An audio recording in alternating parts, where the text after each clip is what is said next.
You know who it is, the horror flick, Digger Ditch, Super 6, Big Mitch. And I'm kicking the doors with all three O's. And I'm bringing 28 101s because we Vegas sons, it's the Chronicles. And you in the Meadowlands. Yeah, you in the Meadows, man. And you already know what made me. 530. What that mean? Oh, that boy is a desert baby. Oh, yeah.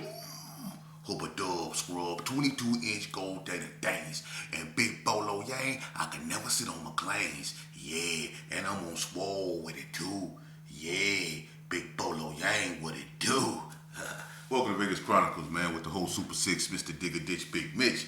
And today, like any other day, y'all know what we do. We kick actual factuals with no additives and no preservative, just raw and uncut like what? Like some sausages and crackers. You already know. Shout out to everybody that's been rocking with your boy, man. I really appreciate all the support I've been getting. You know what I mean? I'm building it brick by brick. You know, shout out to the people that showed their love and support for OG Kiki. Rest in peace to the legend. You know what I'm saying? He was a good dude, man, and he would be dearly missed. All right, let's jump right off into it. You know, I answer questions to my best of my abilities, man, but it seems like, you know, people just, you know, constantly ask me the same questions. You know what I mean? I thought I made it very clear, you know, when it comes to stuff like money, like which neighborhood had the most money and stuff like that, man, that's in the eye of the beholders. Every neighborhood had their heyday, man, when they was at the top of their game. The Gerson, you know, probably had the most members with money because it was a lot of guys over there. The Gerson is a big gang.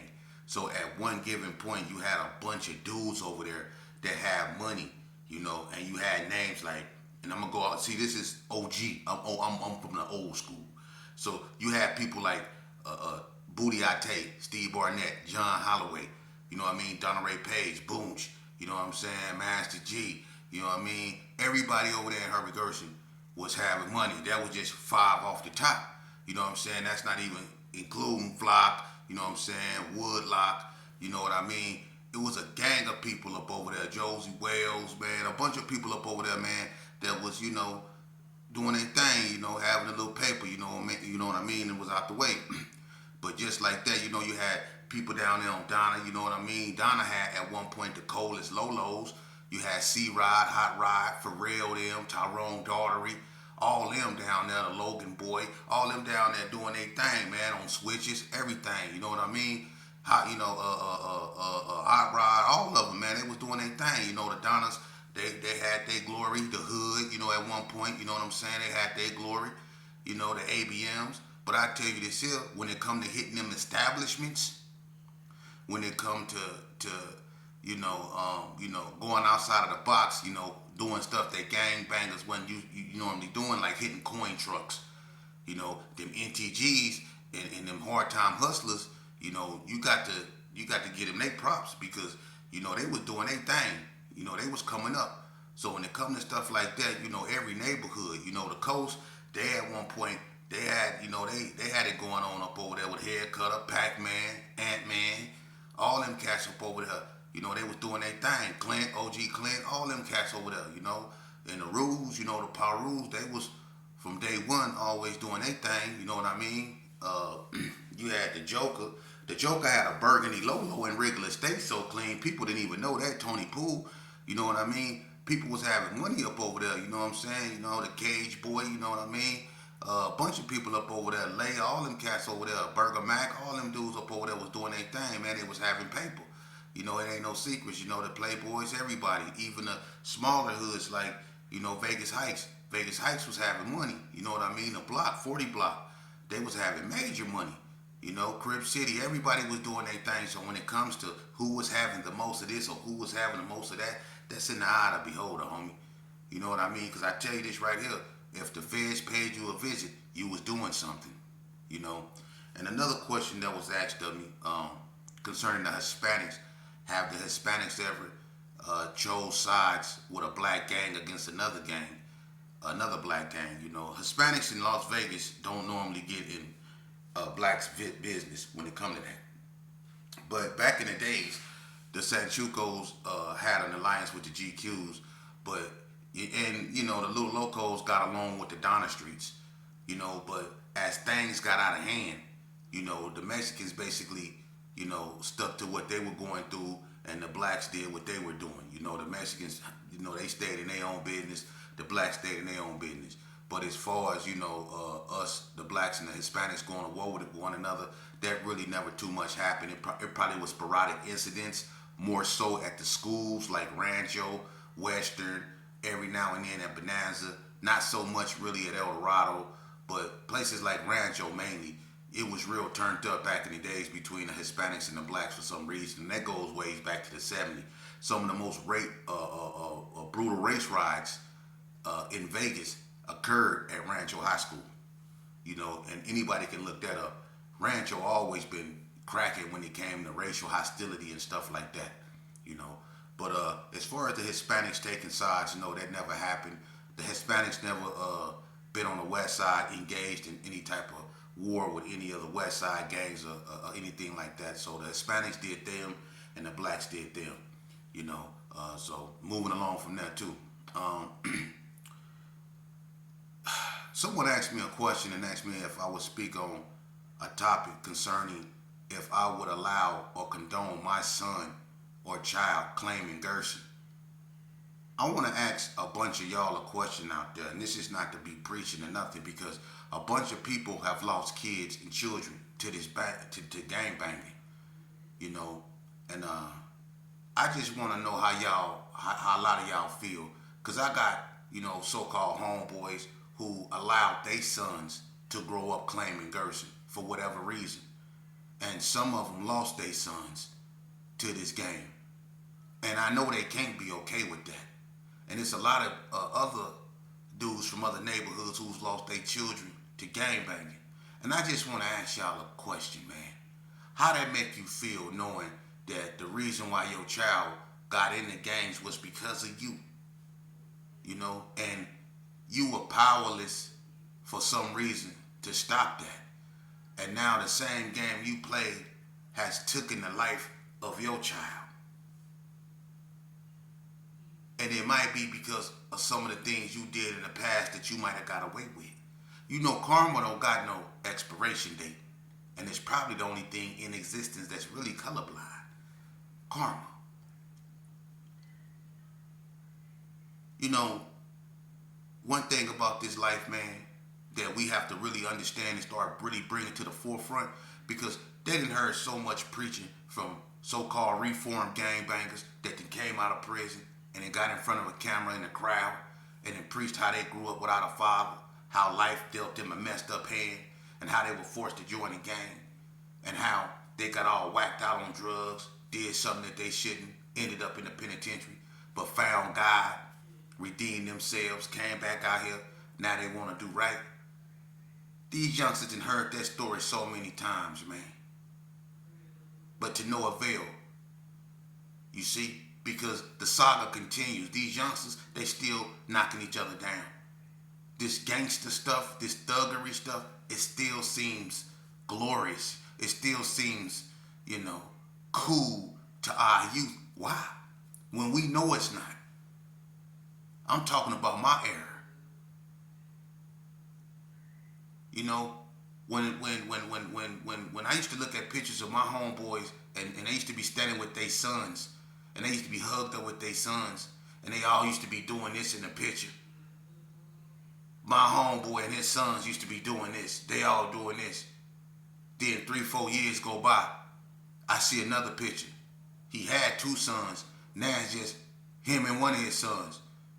And his son doing this here, and he doing this. Because his other son he got knocked down in the game. So it ain't all about this no more. You only got one left. Now you hurt.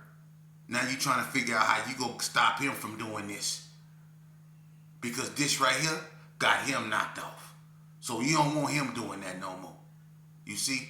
It ain't fun no more. But why do it have to come to that before y'all get it through y'all thick skulls, man, that we got to stop this madness, man? For real. And some of you cats is so wicked, y'all didn't even went and put in work with your sons. Y'all done went on missions with your sons, man. And some of y'all proud of that. Like, that's gangster, man. Ain't nothing gangster about that. And ain't nothing good gonna come out of that, man. And God got a special place in hell for you, man. Our job in life, if we went through this, if we gang bang, is to teach our children and show our children why they shouldn't. You see, those holes we've been in, them strip searches we've been through, them bologna sandwiches, pimento loaf sandwiches, and boiled eggs that they done gave us, them nasty hash browns they done gave us, them stand-up counts we done did, that nasty pruno we done drunk, them bugler cigarettes that we done smoked, that cat lacking we done did up under them doors, that Ely Max that we done went to, that hole in the mountain we done drove through, all that stuff that we done been through, man, fighting the goon squad. We went through that so our children shouldn't have to go through that, man. Why is they repeating what we went through, man? We didn't got that sorry. We can put in work on each other. We can sit back, plot, and plan to do some of the most gruesome things to one another. And we can do this for years. Till we get old and gray. We can hate on one another. We can go at one another. It's on sight with one another. We can do this, but we can't get our own goddamn kids out the street. We want to be tough. Call me Triple OG so-and-so. Oh, I'm Triple OG Willie Lunchmeat. I'm OG Jackbone. Come on, man. But you can't get your kids out the street? Huh? You can't get your kids, you can't get a 112-pound little bad boy out the street. That's sad, man. That's sad, man. That's sad. But check this out. I want to tell y'all a story. Okay? See, I was at Indian Springs. This back in 96. I stayed in Unit 4. And I had this one partner, man. Out of state dude. He was cool. I had a couple partners that was from out of state, you know. And well, this dude right here, man, you know, his name was Vernon. You know what I mean? And Vernon was like from Boston or somewhere, man. He wasn't from, you know, Vegas or whatever. But he was a cool dude. But he liked them boys, man. I'm gonna just keep it 100 with you. You know, but he was a cool dude. He was real greasy with them cards. You know what I mean? So when it came to poker and stuff like that, he was real greasy. I don't know what he knew how to do, but he knew how to do what he knew how to do. He was greasy, right? So he used to always bring me these, you know, they used to have them William Perry Monster honey buns, right? And he used to always give me 2 honey buns, 3 honey buns. You know, he had a store, you know what I mean? He was a real cool dude. He had a real nice store, you know, he sold meat chubs, you know what I mean, chili packs, you know, that Velveeta, red beans and rice, all that stuff, you know. He sold all that. He even sold cigarettes, you know what I'm saying? 3 for 2, 3 for 5, 2 for 3, all that old stuff, you know what I mean? So, but I used to go up in there, he let me get what I want, and I pay him when I pay him, you know. You know, when they used to play a good movie, because they used to have movies in the penitentiary, they used to bring them on the weekend. We used to have this coach, his name was Willis. He used to be over the gym, and he used to bring in movies for the yard on the weekends, real good movies, up-to-date movies. And so, on the weekends, everybody always try to get their little weed or whatever, their little pruno or whatever, and get ready for the movies. So I used to always go to his store and give me about $15, $20 worth of store, and either I keep some of it and go give me a cap of bud, whatever. But he was always there if I needed him. He was a cool dude. And I remember he got caught up in a little issue with someone that, you know, owed him some money, you know, from the poker thing, and they wasn't trying to pay him. So he come to me and I give him a banger, a knife, right? And I come with him, you know what I'm saying, to make sure he didn't get jumped or nothing. He went up over there, drew down on the dude, was finna blast the dude and everything. He got an understanding with the dude and he got his money. Once he seen that I was willing to ride with him like that, man, I didn't have no, you know, limitation to the food I can get from him. That was my partner. But like I said, he liked them boys. And it was this one big, tall, ugly, they called him Star. This dude right here was straight, but he can slam dunk a ball from half court, ask anybody. They had a boy up there named Star, was a straight shenanigan and was dunking on dudes. Boom! I mean, he dunked on Jamie Gator so out of line, and Jamie Gator tall, but Star, I mean, poked on him. Boom, like the Dikembe. I dunk on him. Poked on him. And dude was straight, for real. But anyway, this cat right here fall in love with the boy, right? I mean, he going head over heels with this cat, right? All right, do what you do, man. That's your business, man. Just keep the money buns and stuff coming, right? I don't care about all that, right? But anyway, man, I ain't know that this dude really, he got in his feelings with this boy, man, and you know, I don't know what happened, but the boy was living a good life. He didn't want for nothing. Dude was making sure he was alright, you know. But the cat had a long time to do, and the boy didn't. The boy was going home, so they ended up shooting the boy to camp. You know what I mean? And Vernon just kind of got depressed, man. And we stayed down.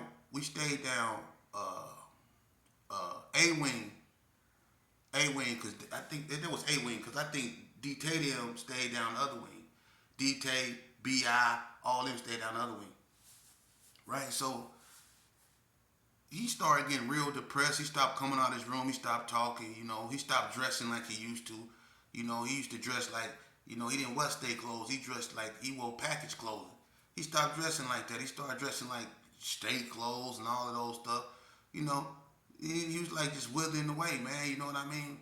And the whole time, man, this dude was really depressed that boy was gone, man. He was really in his feelings. He really loved that dude. This how messed up prison can do you, man. But to make a long story short, what ended up happening, man, is he paid a bunch of psych patients, you know what I mean, to bring them their medication. He was paying for psych, medication, you know what I'm saying? So he did this for like 3 or 4 days. He paid like 3, 4 people, to bring him their stuff. And when he amassed enough for, he didn't even know what he was taking. But when he amassed enough that he think was gonna do the job, he got all them things, man, and he took them things, man, and drunk a strong cup of coffee, man, and went down, laid down, and didn't get back up, man. When they came in there, that man was foaming out his nose, his mouth, and everything, man. For real. Over a boy, man. And it's cool, and if you take that and you set that to the side, that man was A1A, he was cool, he'd give you anything he got, you know what I mean? He was a cool brother, man. If he had your back, he had your back. But he had you see, would you want your child up around stuff like that, man? That's what those youngsters see. That's what those youngsters succumb to when they go up there. And a lot of y'all youngsters, let's keep let's get one thing straight. I'm not just sitting up here running my mouth, because there's a lot of people out here that play like they tough. But let me tell y'all youngsters that ain't been in prison about these tough guys. It's been a bunch of tough guys that's out here. Oh yeah, they down with Dre with the AK, or they with all that. But when we was up in there, they was up in the room, I swear to God, about to get violated by, for real, man. And it'd be people like me that be saving them. You see? But they don't want to talk about that. They don't want people to know about that. You see? And some of them even got the audacity to hate on me because I'm sitting up here speaking, giving y'all the truth. They want y'all to believe in a lie. And that's why a lot of y'all end up on death row. That's why a lot of y'all end up with all day, because y'all let these people put them lies in y'all head and y'all go out there believing that stuff like they love you. Like it's really homie love. Like putting it on your neighborhood go give you some type of superpower when you get mad. Why y'all do that? Why when y'all get mad, y'all always putting it on crap, or putting it on a big B, or putting it on a big C, or putting it on a crown, and all that old stuff, like y'all finna turn into Superman. Dun, dun, dun, dun, dun. Man, if y'all don't get up out of here with that, man. For real. The only homie you got is the woman that carried you. If you blessed to still have her in your life, is your mama. That's the woman that went through labor, that went through real pain to bring you in here, that gave you life. That's your homeboy. That's your homegirl. If your father's still in your life and he trying to tell you the right things and do right by you, that's your OG. Not that cat hanging out there at the car wash drinking a 40, giving you some weird lock. That ain't your homeboy, man. You need to get away from them, man. For real. And I'm telling you that. And I'm a 5-star general for real. And it ain't because I got stars on my shoulder, or it ain't because I call myself that. For real. My reputation precedes itself. For real. I really did. I live that life. And I'm lucky to be here. You can see the scars and the wear and tear on my face of that type of living, man. So what you little skinny jean Marvin the Martian looking youngsters up around here that y'all look like a bunch of little lollipops with your little zipped up little hoodies on and stuff. Yeah, this big. You look like a bunch of Q-tips running around here, man. Y'all need a foot in y'all behind, man, for real. Because what y'all doing is y'all embarrassing your moms who probably got to work and can't watch your bad butt. You need to be in the house playing some type of game that's educational instead of Call of Duty. Or you need a daddy there. Because if I was your daddy, I'd be sitting there on the couch with a bat. For real. Daring you to breathe wrong. You better not even think wrong. For real. Them the type of fathers we need to bring back. I'd be sitting there with a bat with a nail in it. Daring one of y'all to even look. I wish you would. We don't listen to nothing but church music up in here. For real. You got to detox these kids, man, because this gangster rap, man. Let me tell you something. That stuff started 1988, I think, in April 15th, Colors came out, 1988. And then in July 1991, Boys in the Hood. And then in that same year, I think in 1991, at the end, kind of like in September, South Central came out. That stuff that they put in them spells that they cast out there, they got everybody gangbanging and clicked off into groups, opposing other groups, man, that was done intentionally, man. That was done intentionally. The clothing, apparel, and the music, and all that stuff that went in, that was done to destroy us, and it destroyed us too. When NWA started hollering, gangsta, gangsta, that's what they're yelling. It's not about a salary, it's all about reality. Gangsta, gangsta. Everybody wanted to be a gangster. Everybody wanted to be a gangster. They had people hollering straight out of Compton they ain't never even seen Compton. For real. We was over here hollering CPT. Everybody was guilty of that. We wasn't hollering Vegas. Vegas in the house. We was over here saying Compton's in the house. That's how music can seduce you. You see? We went from dressing like Run DMC with Kangos, Bally's. Y'all remember that? Them hollow ropes with the Cadillac emblems, the shell-toed Adidas with the fat laces. Yeah, the Adidas sweatsuits. We went from doing that, doing all these type of poses, talking about we was cold chilling, talking about why you illin' and stuff like that. Remember the Bally's? We was over here beatboxing. We was doing that. Remember that? Dicing. Doing all that. The Dougie Fresh. We was doing all that. Doing a pump it up. Then all of a sudden, we had our hands in our pantses. Yeah, I don't drink Brass Monkey. Like to get funky. Nickname Easy E, yo, 8-ball junkie. Then we started wearing Lokes, Raiders hats, Nike Cortez, khakied up. Y'all remember that? That transition. You see? Imitating everybody but ourselves. Imitating everybody from the Lotto shoes to the Troop shoes. We was imitating everybody but ourselves, man. The realest thing we had back then was Silky D them and LA Street Clothing. And they were doing the Michael Jackson, straight GQs, LA Street Clothing. Hey, they was moonwalking hard with some glitter socks. The GQs, Silky D them. Keep it real. They had on some glitter socks. He was moonwalking hard. LA Street Clothing, LA Street. You see, it's still LA. Not Vegas Street Clothing, Vegas Street. It's LA Street. You see what I'm saying? And he doing a Michael Jackson today. With some great glitter socks on. Moonwalking and some penny loafers.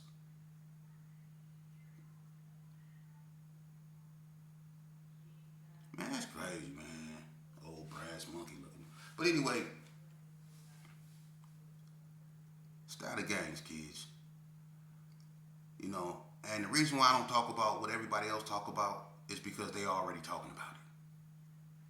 I don't talk about what everybody else talking about. You ask me a question, I answer. It's not that I can't, but I don't want to be like every other platform. I'm from Vegas, you know, and that's a shame. It's only like 7% of us real true Vegans left. I'm not into following no trends. I'm into being me. I'm a desert baby. The the desert made me. 503. You already know. Up a dub, scrub. Until next time. Y'all already know, right?